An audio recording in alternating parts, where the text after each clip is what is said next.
드디어 착한 여자 부셈이 90화가 공개됐는데 역시 가성호 회장은 살아있었습니다. 사실 가성호 회장이 살아있다는 단서는 드라마 내내 채집사를 통해 등장했는데요. 5화에선 채집사가 크리스탈 잔에 든 소주를 발견하기도 하고 아유 내가 없으니까 이거 집안 꼴 봐라. 누가 여기다 소주를 넣어놨어? 지난 화에는 그녀가 벽에서 물 내리는 소리를 듣기도 했죠. 물소리가 왜 여기서 나? 이 말인즉슨 가성호 회장은 또 다른 비밀 공간에서 계속 숨어 지냈다는 건데요. 다들 예상하셨다시피 2화에서 이돈이 가성호 회장이 죽은 걸로 위장하는 걸 도운 것 같습니다. 그가 죽은 척한 이유는 가선영이 자신의 딸을 죽였다는 걸 직접 확인하고 싶어서였을 것 같은데요. 아무튼 가성호 회장이 등장하면서 판세는 완전히 뒤바뀔 것 같은데 아니나 다를까 예고편 첫 장면을 보면 고 가성호 회장님의 유언장을 공개하겠습니다. 김영란과 이돈이 가볍게 목례를 하는 모습과 가선호의 영정사진이 연이어 비춰지는 걸로 보아 이곳은 가선호의 장례식장이란 걸 알 수 있는데 여기서 김영란의 복장을 주목해야 합니다. 그녀는 머리부터 발끝까지 빨간색 정장을 입고 있는데 빨간색은 귀신을 내쫓는다는 속설이 있기 때문에 장례식장에서 가장 피해야 할 색깔이죠. 따라서 김영란의 빨간 정장은 그녀가 본격적으로 반격에 나설 것임을 암시하는 건데요. 사실 그녀는 지난화까지만 해도 자신의 삶을 포기하려고 했습니다. 그 이유는 자신 때문에 주변 사람들이 위험에 처했기 때문인데요. 백혜진은 칼에 맞아 위중한 상태에 빠져 있으며 전동민은 기로세와 가선호를 죽였다 누명을 썼죠. 이뿐만 아니라 이젠 가선영이 장동민의 아들 주원이까지 노리고 있던 상황이었습니다. 그런데 이번 예고편에서 그녀가 이렇게 달라진 이유는 바로 가성호 회장이 살아있었기 때문일 텐데요. 예상컨대 가성호 회장은 김영란에게 판세를 뒤집을 수 있는 정보를 제공했을 것 같습니다. 한편 이 장면에서는 중간에 이돈이 서 있는데 고 가성호 회장님의 유언장을 공개할 거라고 말하죠. 그런데 왼쪽에 김영란이 있을 뿐만 아니라 오른쪽엔 가선영도 있는 걸 볼 수 있는데요. 유언장에는 가성호 회장이 자신의 재산을 모두 김영란에게 넘기라는 내용이 적혀있을 거라 김영란과 가선영이 한 공간에 있을 때 매우 불편한 기류가 흐를 것으로 예상되죠. 이어서 그냥 죽여서라도 먹었어야지!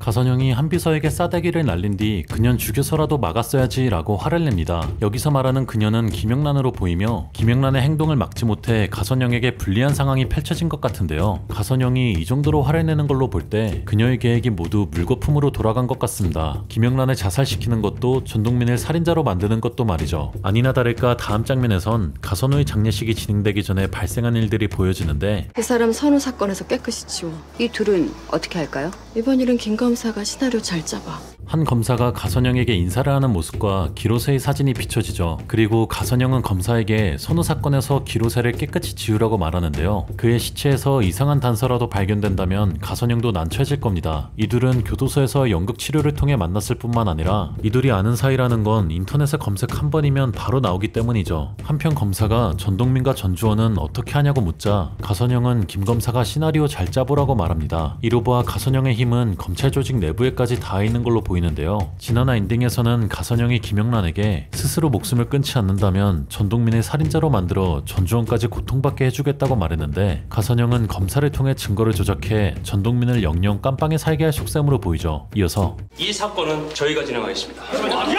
김영란과 이돈이 경찰서 복도를 걸어오는데 뒤쪽에 무창파출소 경찰 표정우와 또 다른 경찰이 함께 있었죠. 이후 평탄항 사망사건 보고서가 비춰지는데 사건이 이미 보고서로 정리된 걸로 보아 앞에서 등장한 김 검사가 손을 쓴 걸로 보입니다. 하지만 새로 등장한 경찰이 보고서를 뺏어가며 저희가 진행하겠다고 말하는데요. 따라서 전동민을 살인자로 몰아가겠다는 가선영의 계획을 무산시켜버린 거죠. 예상컨대 이 경찰의 정체는 과거 영란의 생리대 절도 사건을 담당했던 형사일 것 같은데요. 김영란은 생리대를 훔치지 않았음에도 불구하고 악덕 편의점 사장과 친모 때문에 소년원에 들어갔었죠. 이때 사건을 담당했던 형사가 영란의 무죄를 밝혀주지 못했던 것을 계속 마음에 두고 있었을 것 같습니다. 이런 인물은 지난화에서도 등장했었는데 그건 바로 현옥 이모였죠. 현옥은 김영란의 엄마가 전남친인 김교봉에게 돈을 주며 일을 시켰고 그 돈을 준 사람이 김영란이 아니라는 녹음을 받아주었는데요. 그녀가 이렇게까지 한 이유는 김영란이 엄마의 남자친구에게 맞는 걸 알면서도 도와주지 못했던 것에 미안함을 느꼈기 때문입니다. 예상컨대 이러한 전개가 드라마의 엔딩과도 맞물릴 것 같은데요. 김영란은 이때까지 혼자인 줄 알면서 세상을 차갑게 대했지만 하나둘씩 주변에서 자신이 도와주는 사람들이 나타나면서 아픈 상처를 치유하게 될 것 같습니다. 한편 다음 장면에서 새로운 경찰은 표정우와 함께 어디론가 들어가고 이를 나쁜 경찰들이 저지하는 모습이 비춰지는데요. 그들이 들어가려 한 곳은 다름 아닌 부검실이었습니다. 아마도 이 부검실에는 기로세의 시체가 있을 것 같은데 여기서 기로세가 가선우를 죽였다는 증거만 찾게 된다면 전동민의 명백함을 입증할 예상할 수 있을 겁니다. 그런데 김영란의 옷을 보시면 빨간색 정장을 입고 있는 걸 볼 수 있는데요. 앞에서 말씀드린 것처럼 김영란은 장례식장에 가기 전 경찰서를 들려 상황을 자신에게 유리하게 만들어 놓은 것 같습니다. 그리고 이후 장례식장을 방문해서 가선영의 속을 긁어 그녀를 들끓게 한 걸로 보이죠. 이어서 집안 CCTV 다 끄고 본체에 있는 사람들 싹 다 빼라고요. 최 집사가 가선영과 전화하는 모습이 비춰지는데 가선영은 그녀에게 집안 CCTV 다 끄고 본체에 있는 사람들을 싹 다 빼라고 말합니다. 역시 김영란에게 그냥 당할 가선영이 아니죠. 어떤 방식으로 김영란을 공격할지 모르겠지만 적어도 김영란의 본진인 자택을 직접 치면서 김영란을 패닉 상태에 빠뜨리려는 게 아닌가 싶습니다. 한편 조별내가 무언가를 보고 겁에 질려버리는데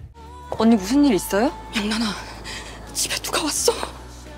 누군가가 구두를 신고 자택에 들어오는 모습과 김영란이 조별내와 통화하는 모습이 비춰지는데요. 그녀는 집에 누가 왔다고 말하고 그 순간 그 사람의 뒷모습이 비춰지죠. 이어서 가선영이 왔어. 가선영이 집에 왔어. 겁에 질린 목소리로 가선영이 왔다는 조별내의 목소리와 소름 끼치는 미소를 짓는 가선영의 얼굴과 함께 예고편이 모두 끝이 납니다. 네, 지금까진 누군가 시켜 일을 처리했던 가선영이 드디어 직접 움직이는 순간인데요. 그렇다면 도대체 왜 그녀가 직접 움직였냐가 다음의 차를 예측하는데 매우 중요할 것 같습니다. 예상컨대 가선영이 집에 직접 온 이유는 가성호 회장이 살아있다는 걸 눈치챘기 때문일 것 같은데요. 인트로에서 얘기했듯이 최 집사는 가성호 회장의 흔적을 몇 번이나 발견한 적이 있기 때문에 다음의 차가 돼서는 가성호 회장이 살아있다는 걸 눈치챌 것 같죠. 어쩌면 최 집사가 가성호 회장의 비밀의 방까지 눈치챘을 수도 있을 것 같은데요. 이 가설이 굉장히 합리적인 게 앞에서 최 집사가 가선영과 통화할 때 보인 태도 때문입니다. 가선영이 집안 CCTV를 다 끄고 본체 사람들을 다 내보내라고 했을 때 최 집사는 그 얘기를 듣고도 전혀 의아해하지 않고 시키는 대로 일을 수행했죠. 따라서 가선영은 자신이 직접 집에 방문해 가성호 회장이 직접 살아있다는 걸 두 눈으로 확인하려는 것 같은데요. 만약 그녀가 가성호 회장이 살아있다는 걸 확인한다면 앞에서 공개된 유서는 무효가 될 겁니다. 그렇다면 가성호 재산이 김영란에게 가는 것을 막을 수 있으며 그 사이에 가선영이 손을 써 유서를 수정한 뒤 가성호 회장을 직접 죽일 수도 있겠죠. 조심스럽게 지켜보자면 가선영은 가성호 회장과 대면하긴 할 것 같습니다. 그리고 이 순간이 바로 이 드라마의 반전이 될 것 같죠. 한편 시한부였던 가성호 회장은 이동과 김영란이 보는 앞에서 편안한 미소를 보이며 고요히 죽음을 맞이할 것 같은데요. 또한 김영란은 해외로 도망가지 않고 무창으로 돌아가 전동민에게 사랑 고백을 할 것 같습니다. 김영란이 좋은 사람이란 걸 알고 있는 무창 사람들은 그녀를 받아주고 김영란은 자신의 이름 대신 부셈이라는 이름으로 살아가며 해피엔딩으로 끝이 날 것 같죠. 한편 다음의 차들에서 풀렸으면 하는 이야기가 있는데요. 바로 백혜지의 정체입니다. 백혜지는 뜬금없이 김영란을 찾아 무창으로 향하면서 드라마 내내 등장하긴 했지만 지금까진 왜 나왔는지 의문이 들죠. 한간에는 그녀가 가성호 회장의 딸이며 죽지 않고 성형을 해 살아가고 있는 거란 말까지 나올 정도인데요. 과연 백혜지의 진짜 정체는 무엇일지, 그리고 김영란은 가선영을 물리치고 행복을 찾을 수 있을지 다음의 차에서 확인하시기 바랍니다. 그럼 지금까지 시네마보이였습니다. 감사합니다.